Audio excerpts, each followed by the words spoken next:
Thanks for joining us for the Purdue University-CME Group Ag Economy Barometer November 2024 survey results. I'm James Minert, Director of the Purdue Center for Commercial Agriculture, and I'm going to share with you the highlights of this month's survey.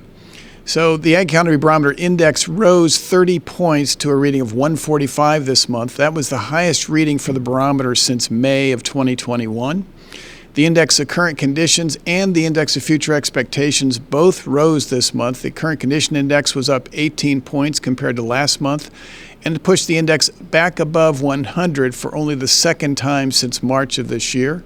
The future expectation index was up 37 points compared to last month, and that was the highest reading for that index since April of 2021. The Farm Financial Performance Index rose again in November, up 16 points compared to October, and that leaves that index 38 points higher than it was at its low point back in September. The Farm Capital Investment Index also rose. It was up 13 points this month compared to both October and a year ago. And this month's increase bumped the index out of the trading range that it's been in since late 2021, and that trading range has been in a range of 30 to about 50.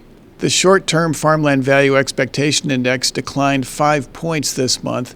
However, that followed a 25-point increase from September to October, so that index is still relatively strong at a reading of 115. The November Ag Economy Barometer survey included 4 questions that focused on possible changes from October to November of this year, and also compared those results to November of 2020. Producers in this month's survey had a big swing in their attitudes regarding environmental regulations impacting agriculture, with over half of the producers in this month's survey saying they expect to see less restrictive environmental regulations for agriculture. We also asked about income tax rates, and income tax rate expectations changed very little from October to November, but far fewer respondents in November of this year said they expect higher tax rates than felt that way back in November of 2020 following the 2020 election. We also asked about estate taxes, and compared to November 2020, far fewer producers said they expect tax rates to rise over the course of the next 5 years. And finally, we asked about the risk of a trade war that could result in a significant decrease in U.S. ag exports.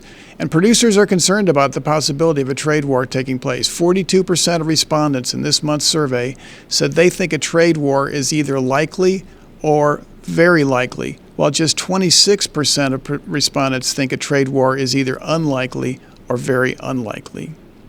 That wraps up the highlights for this month's survey. You can get the full report on our website, which is purdue.edu/agbarometer. And of course, you can always subscribe to this podcast for more farm management news and information. On behalf of the Center for Commercial Agriculture, I'm James Minert.